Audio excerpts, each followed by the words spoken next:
Okay, so I'm back. Today I'm going to be talking about that addiction video I promised. Sorry it's a little late. I've been doing some things, obviously have a life, but this video is very important to me. It's very important because I want to try to help people with this problem. It's a huge, huge problem that doesn't get enough attention, and people need to bring more awareness to it, but there's only so much I can do, and one of the things I can do is make a video like this. So anyway, let's get into it. Opiate addiction. What is it? As it states, it's addiction to opiates, opioids. It could be morphine. Most likely right now in this country it's oxycodone. People call it Oxycontin. Oxycontins are made into gel tabs now, so they can really no longer be used, but it's usually oxycodone, 30 milligrams, little blue pills you sniff, you snort. You could shoot them, you could pop them, you could crush them, you could do whatever with them. And heroin, the cheaper version, the next step, the easier method, you think. But anyway, so here's the deal. With opiate addiction, first, what it'll do to you is it'll take your money, then it'll take your family, then it'll take your life if you don't stop. And you can stop. There's ways to do that, and I'll talk about those, but a lot of people, whether it's to take away the pain they feel, loss in their life, bad childhood, could run in the family. In my case, runs in the family, and painful childhood, and many other things. But the point is, people use it for various different reasons. Some people use it recreationally. Now, recreationally and opiates to me just don't go together, because recreationally turns into addiction. Okay? Anyone who takes an opiate like oxycodone or a Percocet or a Vicodin or a morphine tablet, unless they get sick, this is the only way, it doesn't happen. If you get sick the first time you take it, and you will get sick, real sick, to some people, not to everybody, some people. Me, it wasn't that case. If you get sick as hell, start getting sweats, throwing up, probably won't ever do it again. You might, but you probably won't. More on the long side of you probably won't. Maybe I'll say 60, you won't, 40, you will. That's how strong it is. Something that can make you sick as hell, and you still have a 40% chance of becoming a full-blown opiate addict. Okay? So, now let's get into it. How it happened to me. Basically, bad childhood, a lot of pain. My father was an abuser of alcohol. I had a stepdad come into my life. He, became a father figure to me. He's a good man. My dad is a good man. And unfortunately, he just stopped drinking a year ago. But that's because he has terminal brain cancer. Go figure. And that's why, one of the reasons why you have to understand that you shouldn't be an addict, because he realizes now, after drinking his whole entire life, that he wasted his life. And now that he has a ticking clock on it, and he's weak, and he can't do things like throw a football around with his son, or do things he wants to do. He loves Christmas, he's like a big kid, and he can't do none of those things. And it's so unfortunate, but it's the truth, and that's the bottom line. But anyway, so basically I had a huge group of friends in a small neighborhood, 100 friends, let's say. And that's literally, not figuratively. I'll say 190, very tight-knit neighborhood. All grew up together, all good kids. We drank, we did this, we that. But then, what happens? We get introduced to these pills. These little blue, green, yellow pills, right? So, we take them. The older kids taking them. Younger kids want to try them. We take them. we like it, we enjoy it, you know. We have a lot of money, a couple of us, me and my close friends, we all had a lot of money. We thought who we were. We thought we were the fucking, you know, the king of the world, this and that. We thought we were on top of the world, but we weren't. We were just big egoed idiots, and that's one of the reasons that caused this problem, because we thought who we were. So, bottom line, took it a couple times, you know, kept taking it, and you realize when you start taking opiates that you could be sitting in your room doing nothing, and it makes it fun, right? So later on in the addiction, boredom is what really leads you to either relapse, which means use again. For those of you who don't know, I'm sure you do know what a relapse is. Even the basic person knows that. But yeah. So anyway, start using it. Then I start using it, you know, 3 to 4 times a week. Now I never got withdrawals for a while, so everything was good. You know, I was using 9 Percocets a day. That was my number, 9, and smoke a dime to the head, dime of weed, $10 bag of weed. Smoke the whole thing. Take the 9 Percocets, let them kick in 15 minutes, smoke the whole thing, be blitzed out of my mind, and yeah, that was my thing for about 2 years. Then I moved up to sniffing Oxy 30s, oxycodone 30s, not Oxycontin. You could call it Oxycontin, it's the same shit, really. Same drug, same ingredient. That's when it became a huge problem. Not that it wasn't when I was taking it 3 to 4 times a week, but that's when it became a bigger problem. That's when it became where I needed it, right? I woke up one morning and I had never felt withdrawals before, so, you know, this day it was just like, you know, I don't have much money, don't feel like wasting it on an oxycodone. I'll do something else with it. There was a video game I wanted. I think it was Call of Duty, right? It was coming out. I had about $60. Could have went out and bought a couple of pills. I wanted to get that game. What happens? I start feeling sick, right? Now, I knew when I started feeling sick, I knew what it was, because I've heard of withdrawals. Obviously, you use for a long time. You hear about them. I did my research on them prior because they'd never happened to me. So I thought everything was all well and good. But then after that, withdrawals started happening, and from there on out, I realized I did not buy that video game that day, by the way. I bought 3 oxycodone pills when they were $20 each. From there on out, I realized not only do I want to do this stuff, but I need to do it. I won't be able to function. My brain chemistry has been changed around to basically where I need this stuff. I need it. It becomes like food, really, to your brain. You know, but the difference is with food, if you don't eat for 3 months, you die. If you don't take pills for 3 months, you'll go through a withdrawal and you can get clean. And that's where, talking about where the hope is, that's where the hope in this is you can get clean and you can stay clean.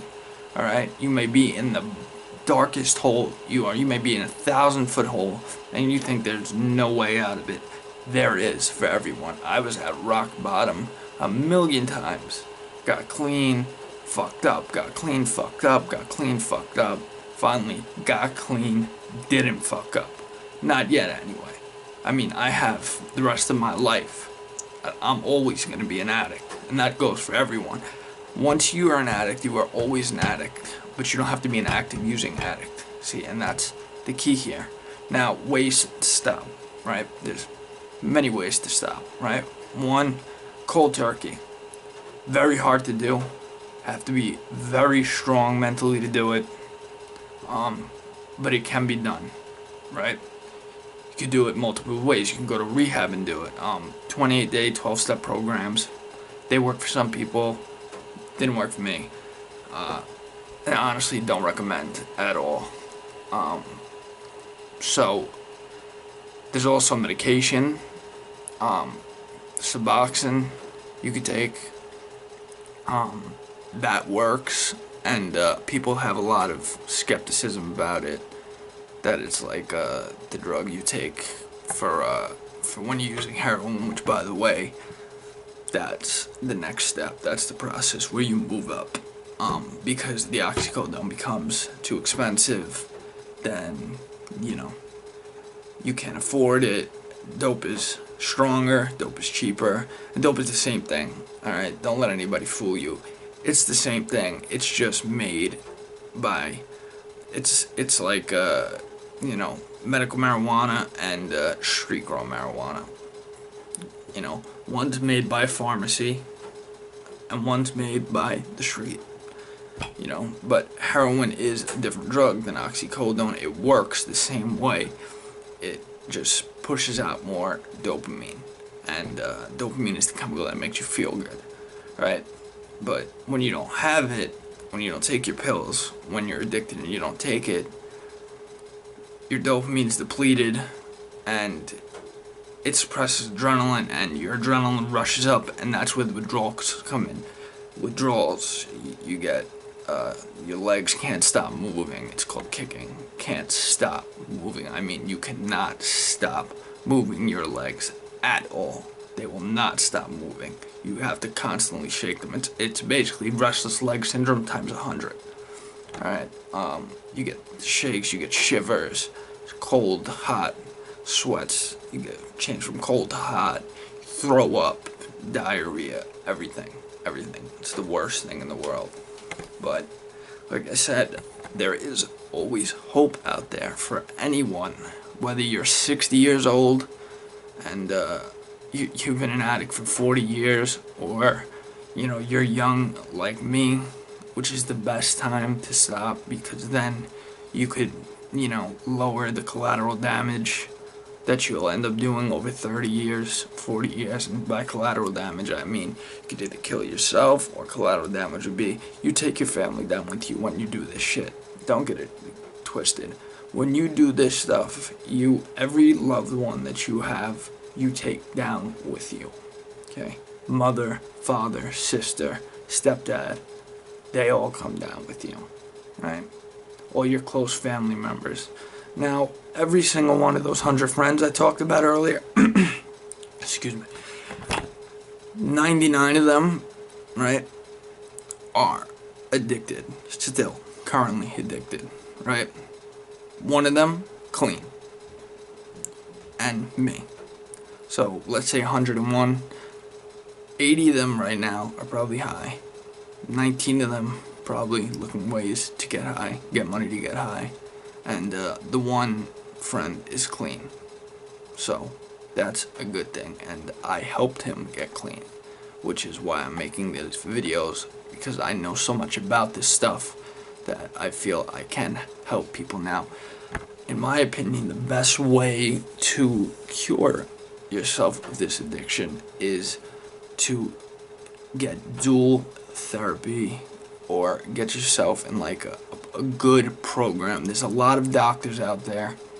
I went through about 7 before I found a good one. These guys, I mean, one of them didn't speak English. I had to have a translator in the room, and he was just writing me 24 milligrams of Suboxone, like, here, take 90 of them. They take your insurance, blah, blah, blah. Here's 98 milligrams of Suboxone. So let me tell you something. 24 milligrams of Suboxone, no one, and I repeat, no one, unless you're using 10, 15 bundles of heroin a day intravenously, needs something that high. It's fucking ridiculous, okay? These guys are just taking people's money and fucking writing them whatever they want, and it's not treatment, okay? You go to a guy who doesn't fucking speak English, and you have to have a translator in there to translate what you're saying. I mean, you gotta be fucking kidding me. I mean, they'll write you the scripts, yeah, but they won't guide you on how to use the stuff they're giving you. They're only gonna write you the scripts. I mean, that's it. So, like I said, I went through about 7 of these guys, right? One didn't speak English, the other ones did. You know, Indian, Mexican. I'm not racist at all, by the way. These are just the people. I'm sharing their nationalities, for whatever reason. So, anyway, my father has a lot of problems. He's like, he needs a psychiatrist, so I was gonna go see his psychiatrist. Now, obviously, that's a conflict of interest. Having two family members seeing the same psychiatrist, so she recommended me to someone up in Westchester County. Obviously, I'm not going to name their name in this video, but they are the person is a psychiatrist. He writes me the scripts. He guides me on the medication, right, Suboxone, and he will get me off it slowly over about an 18-month process, cutting down the milligrams very slowly, like every week you cut down like a quarter milligram, let's say. And I have a counselor who helps me get through the recovery process, teaches me the recovery process, is there when I need him. I have a problem I feel like I'm going to use, I call him. That's the type of therapy that I recommend, because that's what worked for me. Now, there's rehabs, long-term rehabs out in Florida. I know someone who has been successful with that so far, because obviously everyone that I know is pretty young. I know someone who's buying Suboxone off the street and having success with it, using it. Now, yeah, he can continue getting it off the street because he doesn't have insurance and he doesn't have a ton of money, so he has to buy them off the street. But problem is, how's he going to get off it? Because you do withdraw from Suboxone. Don't get it twisted. You're taking 8 milligrams, 12 milligrams of Suboxone a day, which is very high. You're going to withdraw, and badly, if you don't do it the right way. Now, if you know how to wean yourself off, because the psychiatrist, like I talk about, that's going to help me wean myself off, is only going to tell me what to do. And taking a quarter milligram less a week, I mean, I could share that information with this person, and theoretically, if they can get enough Suboxone for themselves and take away from me what I'm getting from my therapist, he could do that too. But not recommended, because he doesn't have a counselor. He doesn't have someone who could get him through it. So what I'm saying is, there is always hope out there. Now, everyone's different. Every addict is different. Okay. Very similar in what they do, but very different in the ways they can be treated. Okay. Some people will not even go near rehab. They don't want to go away. They're very hard-headed. And that comes from who you really are inside. But like I said, drugs change you, especially opiates. They really, legitimately, this is not like bullshit, they rearrange your brain chemistry, and they make you do things that you would never do. Rob from your family, rob from your friends. Now, I never did that. That was like just like a thing I never did. I never robbed. I know addicts who just support themselves. You know, they have a job. I'm young, okay? I'm currently have some interviews for some jobs, but I'm young. So, you know, I go to school, do things like that. You know, like a normal kid. I wasn't a normal kid when I was using drugs. I was a very bad addict. You know, crashed a couple cars, overdose, things like that. And yeah, this is a disease. It's like, I would compare it to as bad as cancer if you don't cure it. You know what I mean? I mean, cancer can be cured sometimes. In my dad's case, it can't. Like I said, he has a ticking clock on his life, and that's why what I'm telling you is it's very unfortunate when, you know, you waste all these years of your life using, not having a life, pushing everyone that loves you away. Okay? Yeah, they may not figure it out for a little bit, but eventually, after a couple of years, they're gonna know. And that was my case. After about 2 years, they knew full blown. And I got kicked out, and I have everything in the world. Just to show you quick, you in my room. I mean, I've had all this stuff, autographed jerseys, beautiful Tempur-Pedic bed, all those mods. Those are box mods I made in my, I just got those. They're high-powered vaporizing devices. I mean, I got a Sony computer, I got an iPad Air, I got an Xbox One, and I've had all this stuff, right?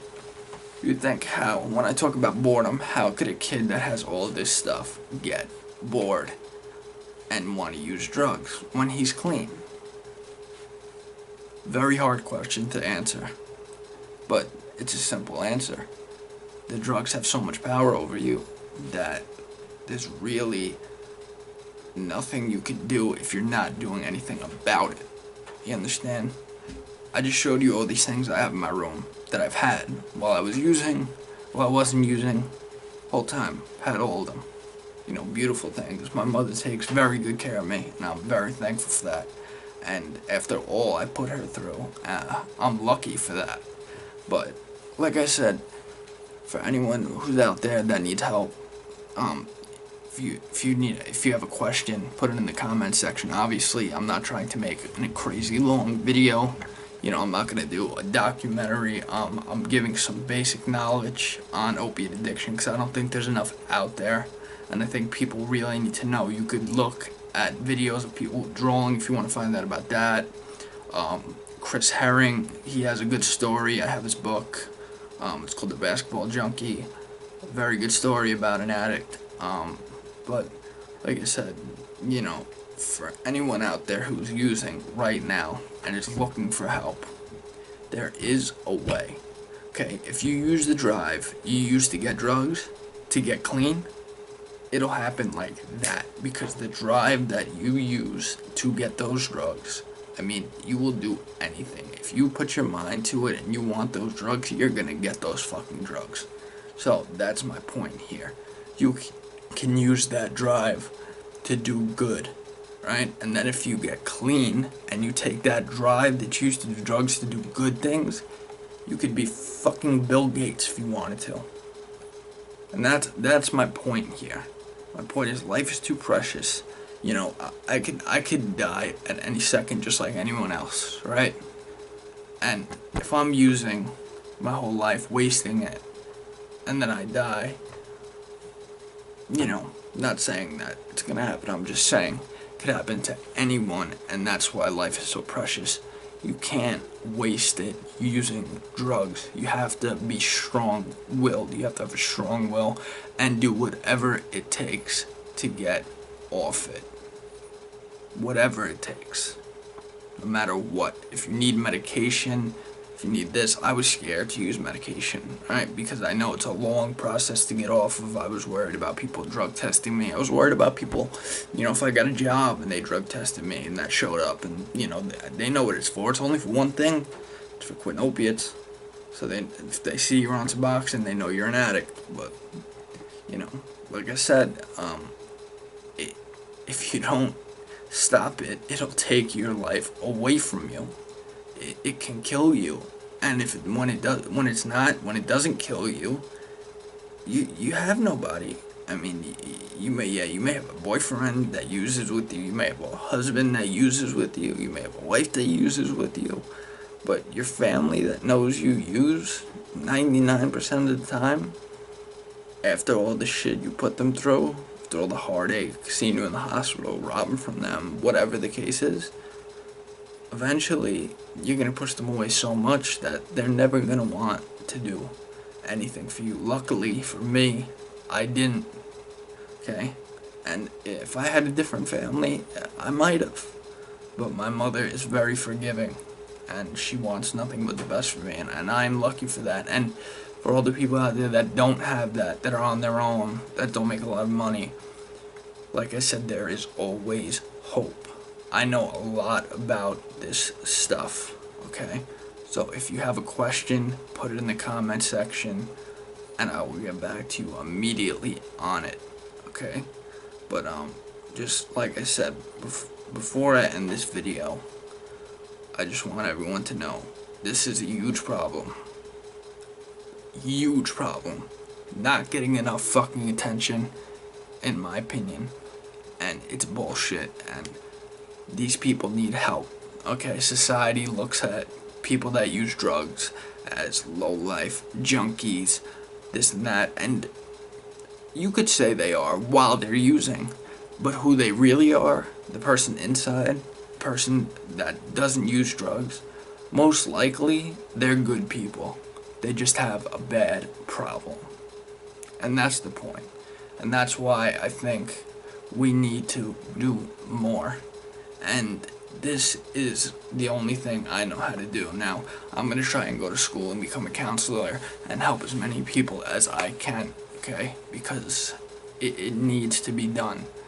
And if I could help even one person, like I said in my last video about smoking, that would be fulfilling to me. I've already helped a friend, he's on the right path. That just, what it does for me and what it can do for you if you quit and start helping others is amazing. The feeling is like no other. So, like I said, my battery's about to die. Leave any questions in the comment box, but there is hope out there for all of you. Alright, thank you for watching. This is Mike. Bye.